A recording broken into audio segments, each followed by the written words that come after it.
Halo, kembali lagi bersama saya, Muhammad Arif. Pada kesempatan kali ini, kita akan membahas sebuah topik yang sangat penting di dunia pendidikan nih, yaitu pembelajaran berdiferensiasi. Mungkin bagi sebagian dari kita, istilah ini terdengar baru ya. Tapi pembelajaran berdiferensiasi ini sebenarnya adalah konsep yang sangat relevan dalam meningkatkan kualitas pengajaran di kelas. Lalu, sebenarnya apa sih pembelajaran berdiferensiasi itu? Sebelum kita melangkah lebih jauh, kita harus tahu dulu nih, apa sih pembelajaran berdiferensiasi itu? Jadi, pembelajaran berdiferensiasi itu adalah pendekatan pengajaran yang menyesuaikan metode, konten, dan lingkungan belajar untuk memenuhi kebutuhan, minat, dan juga gaya belajar setiap peserta didik. Nah, tujuan utamanya adalah memberikan kesempatan yang setara kepada semua siswa agar mereka dapat mencapai potensi maksimal mereka. Jadi metode ini nih dikembangkan berdasarkan prinsip bahwasanya setiap siswa itu unik dan memiliki kebutuhan belajar yang berbeda. Nah, dengan demikian, guru juga harus menyesuaikan nih cara mengajar agar setiap siswa bisa belajar dengan efektif, sesuai dengan kemampuan dan juga cara belajarnya masing-masing. Oke, setelah kita paham nih tentang pengertian pembelajaran berdiferensiasi, sekarang mari kita bicara tentang ciri-ciri dari pembelajaran berdiferensiasi. Nah, menurut aku nih, untuk yang pertama, itu ada fleksibilitas dalam pengajaran. Maksudnya, guru harus mampu menyesuaikan strategi pengajaran berdasarkan kebutuhan individu siswa, bukan mengandalkan metode satu untuk semua. Nah, yang kedua, itu berfokus pada kebutuhan peserta didik. Maksudnya, pendekatan ini memperhatikan perbedaan dalam minat, kesiapan, dan juga profil belajar siswa, seperti gaya visual, auditori, ataupun kinestetik. Yang ketiga, itu ada penilaian berkelanjutan. Jadi, guru harus melakukan penilaian formatif secara terus-menerus untuk memahami kemajuan siswa dan menyesuaikan strategi mengajar. Yang keempat, adalah penyediaan beragam tugas. Jadi, pembelajaran berdiferensiasi itu menawarkan tugas yang berbeda bagi siswa berdasarkan tingkat kesiapan, minat, dan kebutuhan belajar mereka, tetapi tetap dengan tujuan akhir yang sama. Lalu gimana sih contoh penerapan pembelajaran berdiferensiasi di kelas? Misalnya, seorang guru matematika di kelas ingin mengajarkan konsep pecahan.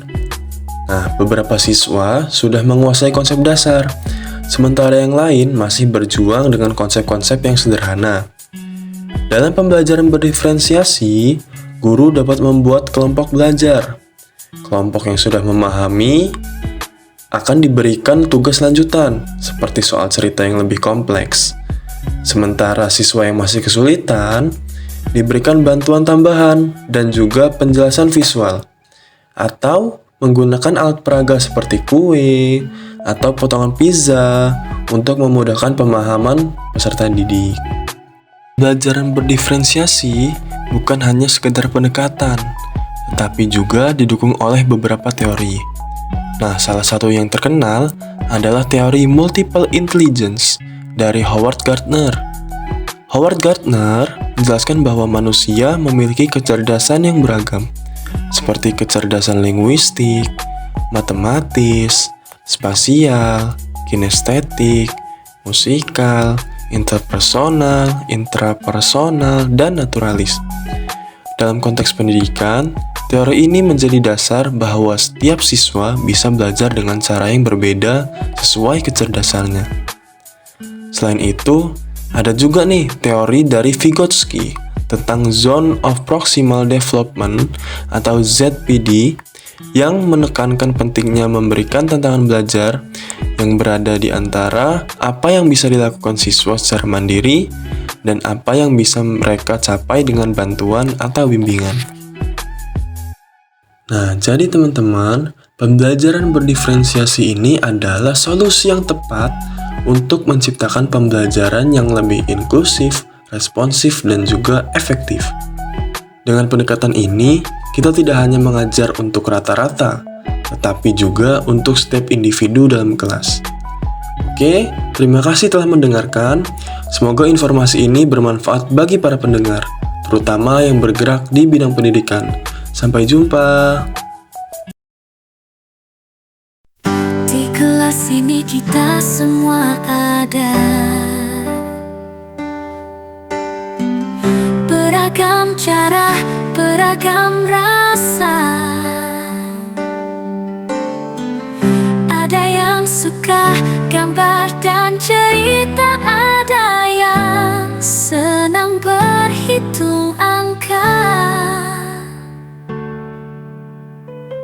Pembelajaran yang ku bawa bukan satu untuk semua. Tiap anak punya gaya. Pembelajaran berdiferensiasi untuk semua yang unik di sini.